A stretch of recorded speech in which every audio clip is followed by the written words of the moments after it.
Hello, Rod. Welcome to my channel. Welcome to the show. Hi, thank you very much, MC, for inviting me in your YouTube channel, in your platform. Tell me more about your background, Rod, because most of my viewers they don't know Mhm. you. So, are you from the Philippines? What did you do?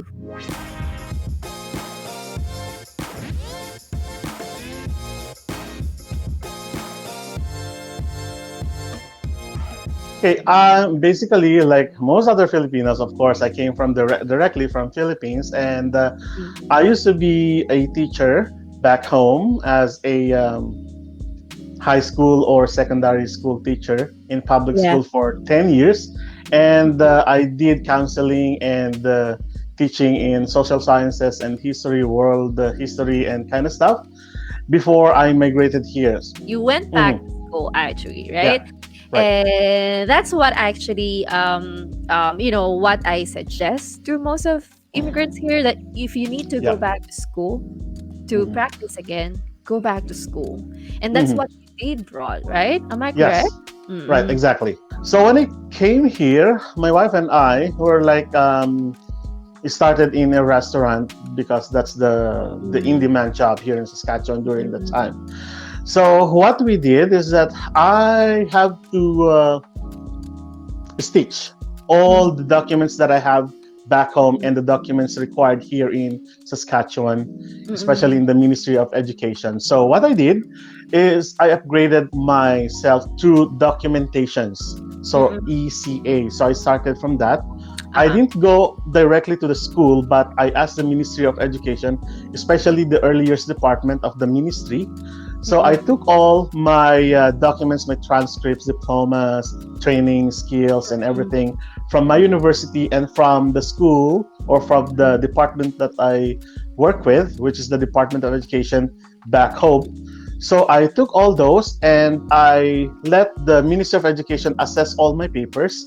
And then from that point, they Mm-mm. told me that I have to go back into university or in a polytechnic college. So Uh-huh. from that assessment, I noticed that I am only missing one credit unit. I am so happy. I'm glad that I passed all the requirements from the Saskatchewan Polytechnic.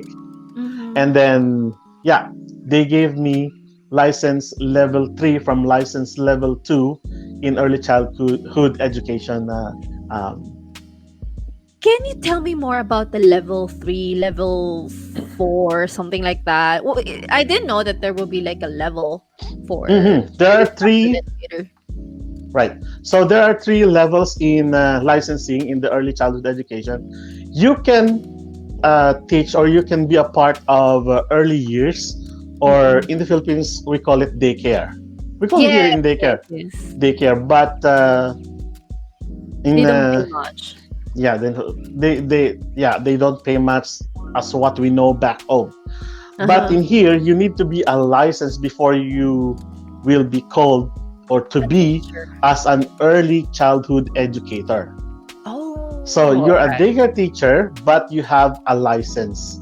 So Mm-hmm. the first license is level 0, which means you don't Mm-mm. have a license. Therefore, you cannot practice 100% of your the Saskatchewan regulations Mm-mm. rules in terms of ECE. The Mm-mm. next one is you have to take course. Mm-hmm. If I'm not mistaken, 10 to 15 courses before you finish the level 1. And then Oh, after that, from it's like, back home we have the ladderized program of yeah, the the ladderized right. program. Yeah, Yes. Mm-mm. until you get the diploma. I took all the educational backgrounds in the Philippines and they credited it and they adapted my because of the human psychology, child psychology, and we took all of those in universities in the Philippine Normal University where I graduated from. And then in here they adopted 99.99% of the credits that I got from my old university, Yeah. and then they gave me level 2 at first, Mm-mm. but before they gave me level 3, I have to take one credit unit. So meaning it's 99.99% that I'm done with my Like level. Kuya Rod, it's like alcohol. Right. Okay, but okay, I didn't know that. If you're a Yeah. teacher in the Philippines, just like a nurse, you can't be Mm, a nurse here until you get the like some units, okay? mm, Like a bridging program. But yeah. in our case, we got a lot of gaps. But in Mm, your case, just a few units that you need to take, yes. depending on what school you graduated in the Philippines, right? The Right. curriculum. And so, do you suggest if I am a teacher back home practicing and wanted to come Mm, to Canada, and like most of my viewers, they're international students, they can choose either take an education, like ECE, early early childhood. childhood education, Yeah. or rather take a master's program because again, Kuya Rod, they're taking 2 years program. Hmm. Yeah. Right. But in your case, you don't really have to take 2 years. You only No, I take. don't have to. Yeah. So if you would advise a teacher, would Mm. you advise that teacher to take ECE or rather take another program and process your credential equivalency? What do Well, you it think? depends upon their situation, maybe. So if Mm-mm. they are planning to like migrate here as international student, I would rather go to master's degree courses that they can offer. But they are already here in Canada, and for instance, they're having like a work permit and they're permanent resident here in Canada or another other part of the country as they wanted to be. Mm-mm. Maybe they can just do the The ECA, the mm-mm. assessment program of the Ministry of Education. So it depends Mm-hmm. on their target. So But you have two options.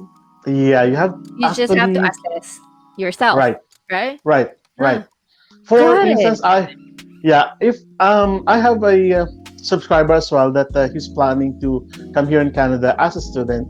He's also a Mm-mm. teacher like Mm. me back home, and he asked me if he can teach here in high school. I said definitely not. You cannot teach here in high school unless you are licensed.